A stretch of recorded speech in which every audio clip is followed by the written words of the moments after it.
everybody, I'm Elizabeth Hines from OurPaleoFamily.com, and I'm back tonight with a new recipe for you. This is a chicken cordon bleu casserole, and we're doing it casserole style just because it's easier. I have made different versions of this where you roll up the chicken and bread it and fry it, and it's delicious, but it's a little bit fussy, and I'm trying to make this suitable for a weeknight, any old night of the week.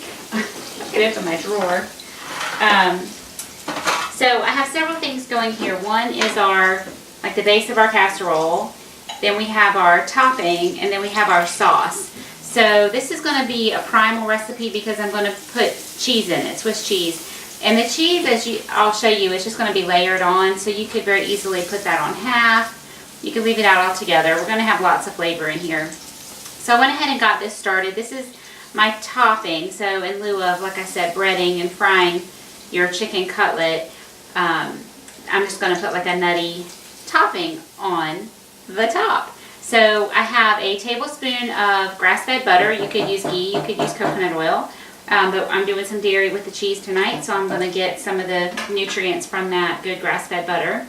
A tablespoon of butter, one pretty large shallot that I just chopped up in my food processor since I had it out to chop the nuts, and I'm just getting a little color on those, and I'm going to add my nuts. And in this pan I'm going to start my sauce. So I have 2 tablespoons of that grass-fed butter, and I'm going to add 2 tablespoons of arrowroot to make my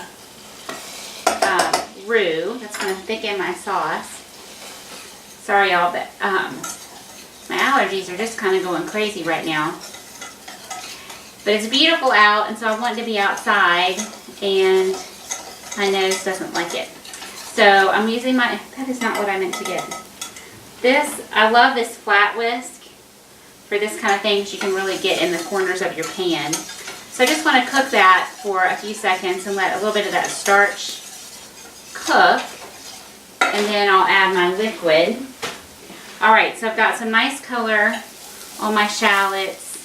I have just a sprinkle of salt and pepper in there. I have, this was supposed to be a cup of chopped pecans and walnuts. As you can see, it was a little bit more, just a little bit more. So I just went ahead and threw all this in. So I turned my burner down to low because I just want these to toast. I'm going to need to add some more salt, some more pepper, and a little bit of thyme. And then when I'm through toasting the nuts at the very end, I'll add a little bit of lemon zest. Alright, so I'm going to move this one over to my secondary burner. Put that on low, crank that one up. And we'll add in our liquid to make our sauce. So I have 2 cups of a combination of chicken broth and almond milk.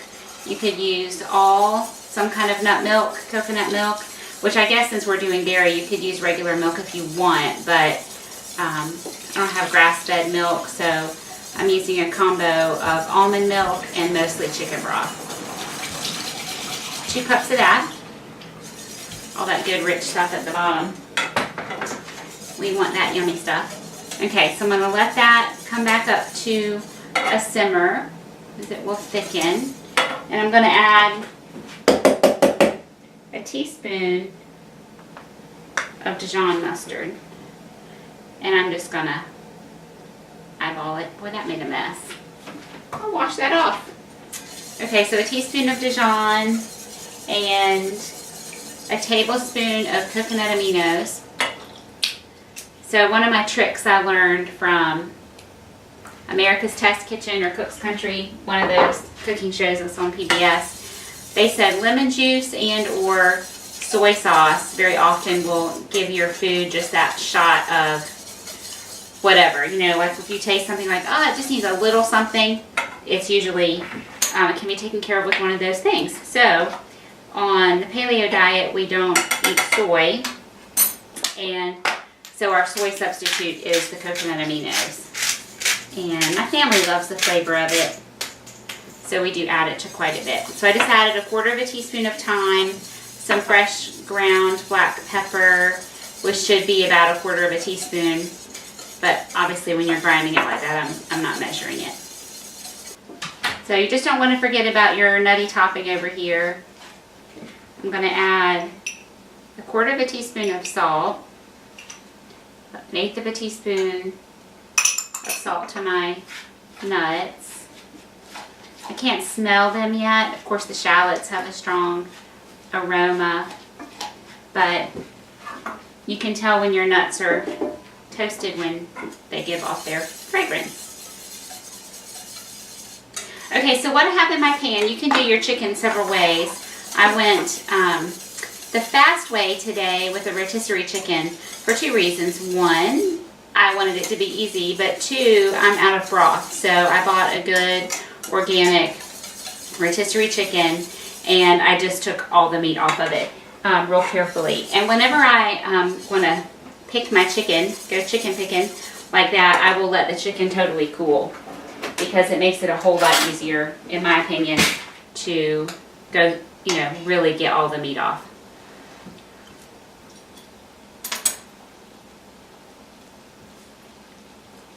I need just a little bit of pepper.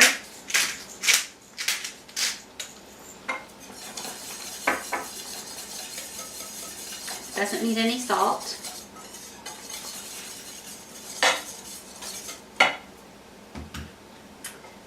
Okay, I'm going to turn that off because that's good.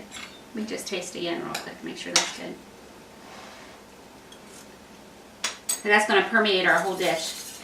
Okay, so I had a couple slices of deli ham left from, it's what the kids eat, their lunches all week. So I just threw that in. I have 4 ounces of ham, and the rest is, they call it a ham nugget at Whole Foods. It's an uncured Virginia ham. So I just kind of chunked that. So we got 4 ounces of ham, and then I have 6 slices of Swiss cheese. I'm going to go right over the top. Okay. I'm actually going to clean this off. You know, sometimes when you open mustard or ketchup, it kind of squirts all over, and that's what that one did to me. I don't want to waste that, so we'll just get it in there. Okay, one more ingredient in our sauce is a teaspoon, make sure I don't get a seed in there, a teaspoon of fresh lemon juice.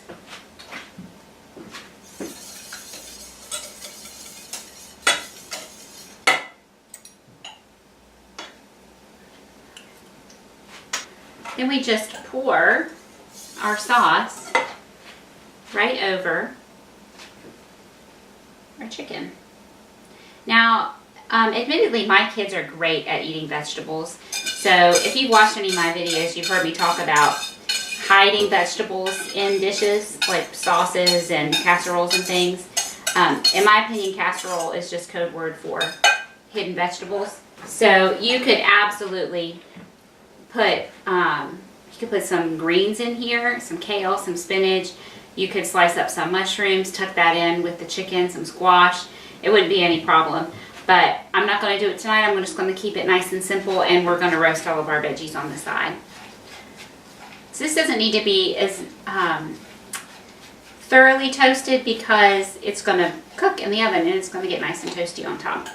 So I just want to make sure that tastes good, that it's seasoned well, and then I'll add my lemon zest.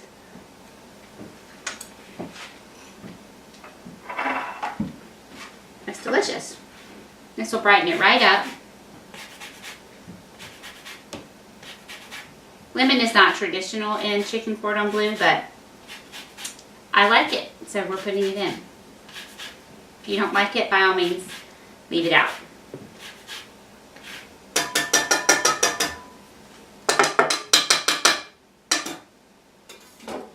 Just stir that around.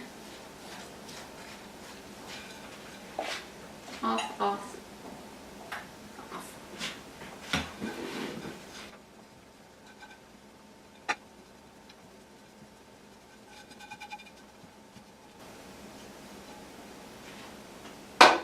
Okay, so just spread those out.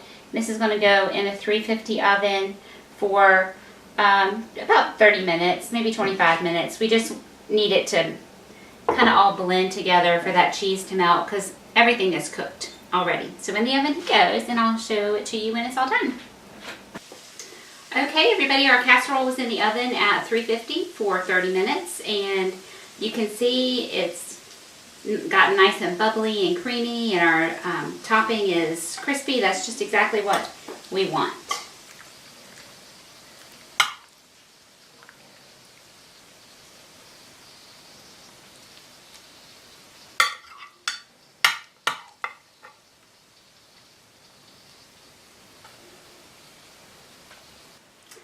So I'm serving this to my family tonight with just some sauteed veggies on the side and over some rice. You could do a baked potato. A sweet potato would be delicious with this. You could do some mashed cauliflower. We just had rice tonight because that's what they wanted. They've been working hard, wanted to give them the extra carbs. So here's our chicken cordon bleu casserole. It was super easy. It was about 10 minutes to prep this and get it in the oven. This could totally be a weeknight dinner, or it could be special enough for company. So I hope you enjoy this one tonight, and you can find the recipe on my website, ourpaleofamily.com. Thanks, everybody.